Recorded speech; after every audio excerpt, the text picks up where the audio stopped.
مرحبا. من البدايات ديالو قدر فوزي القجع يفرض راسو كواحد من الكفاءات اللي كتعرف كيفاش تجمع بين الصرامة في التسيير والرؤية الاستراتيجية البعيدة المدى، حيت بدا المسار ديالو من مجالات مالية وإدارية قبل ما يدخل بقوة لعالم كرة القدم، وهو الشيء اللي عطاه واحد الأساس قوي في الحكامة والتدبير. ملي شد رئاسة الجامعة الملكية المغربية لكرة القدم ما جاش غير باش يكمل المسار اللي كان، ولكن جاب رؤية جديدة الهدف ديالها إعادة هيكلة الكرة الوطنية من الجذر، سواء على مستوى البنية التحتية، التكوين، أو حتى طريقة تدبير المنتخبات. وبفضل هذا العمل المتواصل ولا اسم القجع مرتبط بالتحول اللي عرفته الكرة المغربية في سنوات قليلة، حيث انتقلت من وضعية تقليدية إلى نموذج كيتسم بالاحترافية والطموح.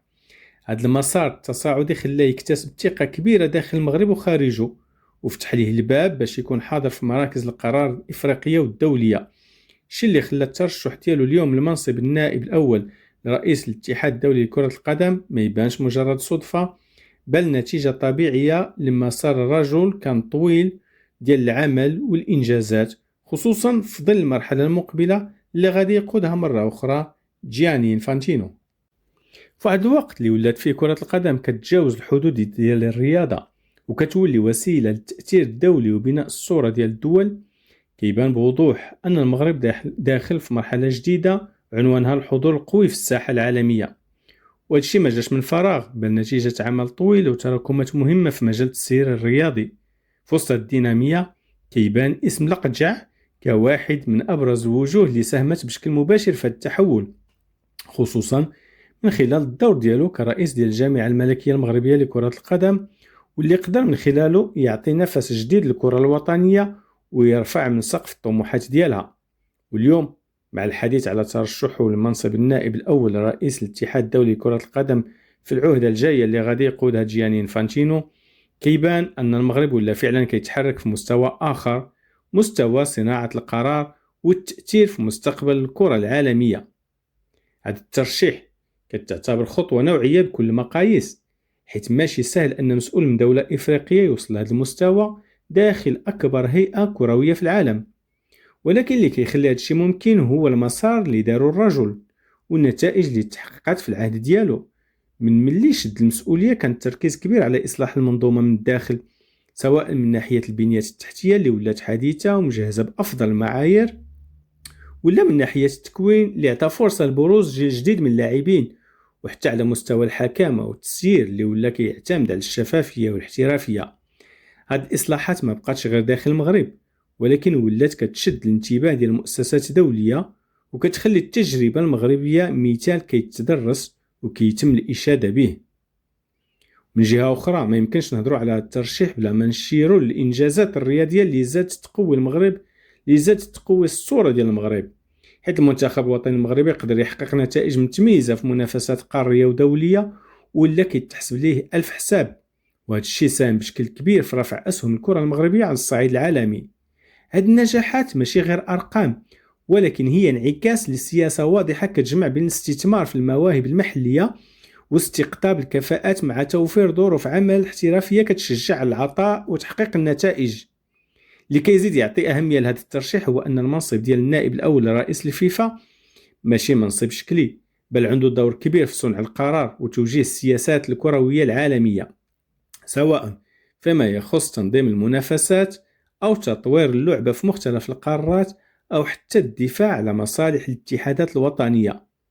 وجود شخصية بحال القجع في هذا الموقع غادي يعطي المغرب والإفريقيا بشكل عام صوت أقوى داخل هذه المؤسسة، وغادي يمكن من طرح قضايا القارة بطريقة مباشرة وفعالة. وهنا كيبان البعد الاستراتيجي لهذه الخطوة، حيث المغرب ما كيسعاش غير للنجاح المحلي، ولكن باغي يكون عنده دور قيادي في المستوى الدولي. كذلك الثقة اللي كتحظى بها الترشيح كتجي حتى من العلاقات اللي بناها القجع مع عدد كبير من المسؤولين داخل الفيفا والاتحادات القارية، واللي خلاوه يكون حاضر في مجموعة من الملفات الكبرى سواء داخل إفريقيا أو على الصعيد العالمي.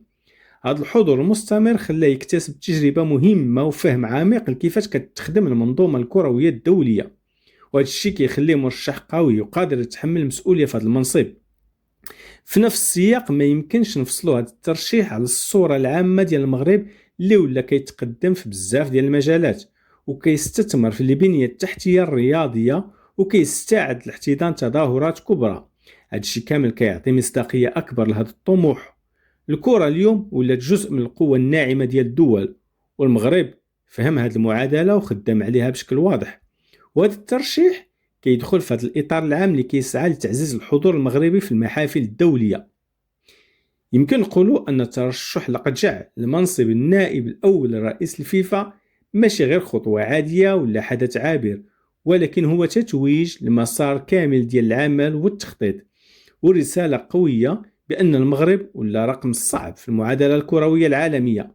هذا المسار كيبان أنه غادي يستمر، ومعاه غادي تستمر الطموحات باش الكرة المغربية توصل لمستويات أعلى، سواء من ناحية النتائج الرياضية أو من ناحية الحضور في مراكز القرار، في واحد المرحلة اللي كيبان فيها أن المغرب ماشي غير تابع التطورات، ولكن ولا كيساهم في صناعتها وكيحدد جزء من ملامحها في المستقبل.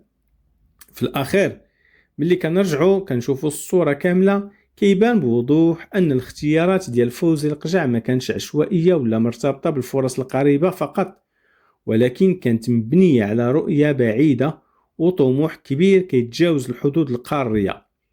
بزاف ديال المتتبعين كانوا كيتساءلوا علاش ما ندافعش بقوة للترشح لرئاسة الكونفدرالية الإفريقية لكرة القدم، ولكن اليوم ولات الصورة أوضح. الراجل كان كيشوف أبعد من داك المنصب، وكان حاط عينيه على موقع أكبر وأقوى داخل الاتحاد الدولي لكرة القدم.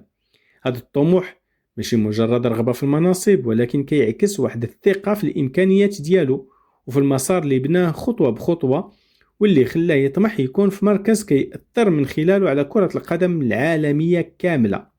وبهذا الشكل كيبان أن الطريق اللي اختاروا القجع ما كانش الأسهل، ولكن كان الأكثر طموح، واللي كيتماشى مع التحول الكبير اللي كتعرفوا الكرة المغربية، واللي ولات ما كترضاش غير بالأدوار الثانوية، بل كتسعى تكون في واجهة القرار العالمي وتصنع الحدث بلاص ما غير تواكبه. تبارك الله عليكم.